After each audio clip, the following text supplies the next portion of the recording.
What's up YouTube? Mike here with another video, and today I wanted to do my 1 month review of the Samsung Z Fold 2. So let's get into it. Alright, so to preface this video, my whole family's in quarantine right now, so there's lots of additional noises. So this video is going to be short, quick, down and dirty, just so I can get it done without too many interruptions. My entire family tested positive for COVID, so we've had it now for probably 4 or 5 days, so that's why I sound a little bit congested. In our case, it's been nothing more than kind of annoying cold, but that's not what that video is about, or this video. That's not what this video is about. It's about the Galaxy Z Fold 2. So, like I stated, I've had this thing now for about a month. And to start this video right off, I gotta say it is my all-time favorite phone, bar none, that I've ever used or owned. Now, I'm not like any big tech reviewers where I've got like 10 phones in my pocket. This is literally the only phone I have, the only phone I own. So it's the only phone that I've been using for over a month now. So the first thing I kind of wanted to focus on real quick is just to get the negative out of the way. So I'm going to start with what I think are negatives on this device, and then I'll go from there. So firstly, as you can see, the front screen, which to me, I still wish it was a little bit wider. It still looks great. I don't mind the resolution. I don't mind any of the specs of it. I just wish it was a little bit larger for when I do typing, because if this was larger, then it would in turn obviously make the internal display larger, which would be a great benefit. All right, so the next negative I want to talk about is the durability.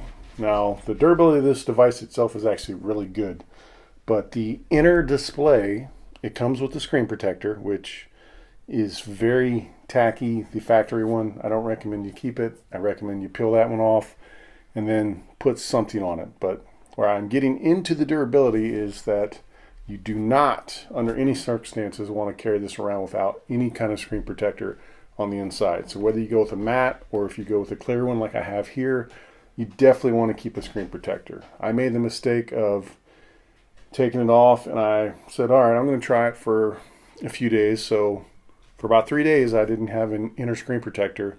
And somehow, I don't know how I managed to get, but I got like a little, you can't see it because I got a screen protector, but I did get a little gouge. It looks like, you know, somebody took their nail and moved it across it. I think it was from probably when I was wiping it. There was maybe a particle of something that got picked up, but the inner screen very easily will pick up marks, mars, scratch, dents, whatever, if you don't have a screen protector. So with the screen protector, I haven't had any issues whatsoever. So that is the second negative of this device. Again, new technology, folding screen, but you do not want to carry this thing around without having any kind of screen protector on the inside. So this one is from Azario. If I remember, I'll throw a link, but I've tried a few, and this is the best one that I found as far as durability with the screen protector itself staying on. And now, as I can say, like I've had this thing for a month, and those are really the two big negatives. And the third has to do with the camera itself. Now, the cameras on this thing are not bad. I mean, they take pretty good pictures. I'll throw some samples when I get to that, but they're not bad. But the fact that you pay $2,000 for this and they put lesser cameras than what you would get on the Note 20 Ultra, to me, is kind of a slap in the face. And now the S21 Ultra is out and it's got fantastic cameras. I don't know, or I should say, I don't think Samsung has an excuse why they couldn't have put the camera module from the S21 Ultra on this, just due to the fact when this was released and when that was released, I know they already had the tech. So to me, those are the three big disappointments. But when you pay $2,000 for this, you should be getting every top spec imaginable that Samsung has in their arsenal in this device. So that to me is a really big letdown, just not getting top specs when you're paying top price. I mean, this is the most expensive phone that you can buy from Samsung, so there's no excuse for them to have not put the latest and greatest of everything into this phone. All right, so again, moving on with this, I'm not going to throw all the specs out there. They're out there. You've seen it. This phone's been out for a while now. Again, as always, you got specific questions, ask them. But this device, just being a daily device that I use every day, I carry in my pocket, has been a joy to use. The size, the compactness, it fits in my pocket just fine. The weight for me has never been an issue. I don't know exactly what the weight is, but I have no issue with it. And I mean, once you unfold this thing, it is pretty stinking thin. Like I said, I've got a case on this. This is a Rinky case, I think. It's been a while. Yeah, Rinky case. But even with this, it's still very thin, very light, at least to me. So usability of this thing has been great. Just having the ability to have a tablet in my pocket has been fantastic. So if you know me, you've watched my channel, I'm a big fan of the iPad mini. Well, this thing has replaced my iPad mini, and it's been a joy to use. Now, speakers on this thing has been the best that I've had on any phone. Cameras, like I said, this thing has 5 cameras. It's got a front-facing camera on the inside, on the outside, and you've got your 3 lenses here. I'll try and throw some samples in video, but this will do 4K 60 video. The pictures, again, they're good. They're not top of the line, but they're pretty good. But again, for 2,000 bucks, I think they should have been better.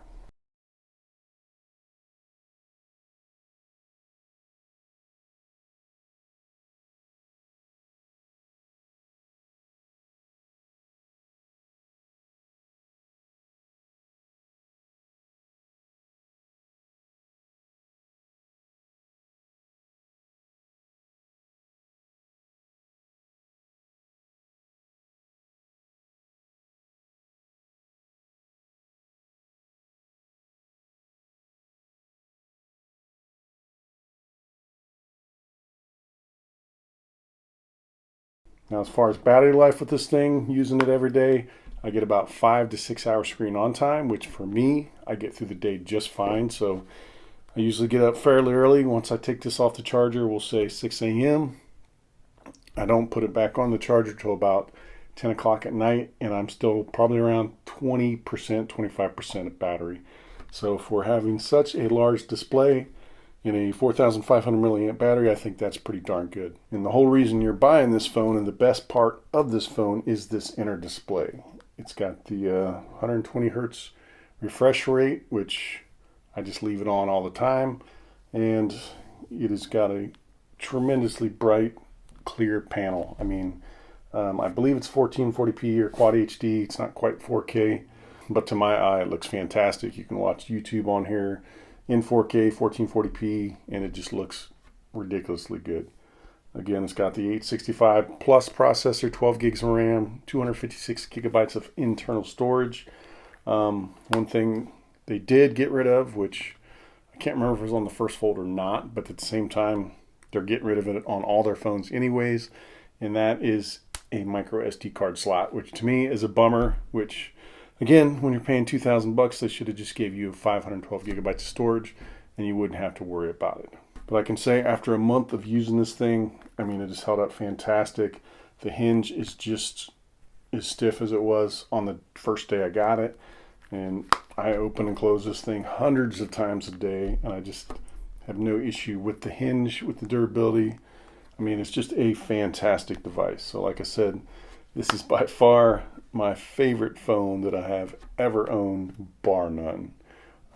It is definitely a keeper. Now, when I bought this, I was able to trade in my old phone. I also sold my iPad mini to kind of cover the difference of this. So there are deals out there. So if you do buy this from Samsung, just make sure you don't pay the 2,000 bucks that it retails for. There's tons of great trade-ins. You just got to do a little research, and you can definitely save yourself some large amounts of money on this.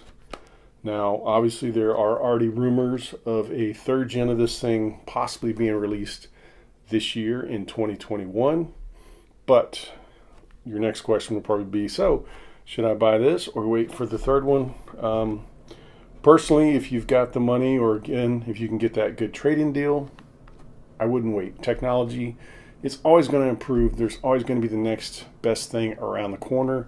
So with this being folding tech and just what it can do, I would still recommend it. From what I've seen on the rumors of the 3rd gen, it may or may not support the S Pen, but at the same time, the rumors are that it's actually going to have a little bit of a smaller front display, which to me is a step backwards, which would in turn equate to a smaller inner display. So you're looking at a smaller device, which again, for me, is a step backwards, because the whole reason I want this is because I want a giant screen that I can fold and put in my pocket.